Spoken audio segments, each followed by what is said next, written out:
નમસ્કાર, હું છું કેતલ અને આપ જોઈ રહ્યા છો CB24। ગાંધીનગરથી ટેટ પાસ ઉમેદવારો માટે એક આનંદના સમાચાર સામે આવ્યા છે।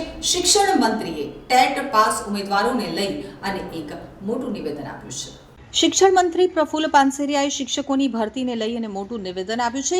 શિક્ષણ મંત્રીએ જણાવ્યું છે કે રાજ્ય સરકાર 24,700 શિક્ષકોની ભરતી કરશે। વધુમાં તેમણે કહ્યું કે શિક્ષકોની ભરતીને લઈ અને કેટલાક કારણોસર ભરતી પ્રક્રિયામાં વિલંબ થઈ રહ્યો છે, પરંતુ હવે સરકાર કમિટમેન્ટ આપ્યું છે તે મુજબ શિક્ષકોની ભરતી કરશે।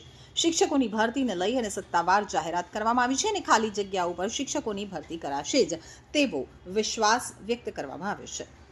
24,700 શિક્ષકો લેવા માટેની અને એ સમયે આદરણીય મુખ્યમંત્રીશ્રીના માર્ગદર્શન નીચે શિક્ષકોની ઘટ હતી અને એને પૂર્ણ કરવા માટેની સરકારે ઓફિશિયલી મીડિયા દ્વારા અને આપ સમક્ષ જાહેરાત કરી છે અને એનું શેડ્યુલ કોઈક જગ્યાએ 1-2 મહિના લેટ થયું છે। એના અનેક કારણો છે, એમાંનું એક આચારસંહિતા પણ હતું જે 24,700 ભરતી કરવા માટે સરકારે જે બાંહેધરી એટલે જાહેરાત કરી છે પૂર્ણ રીતે થશે।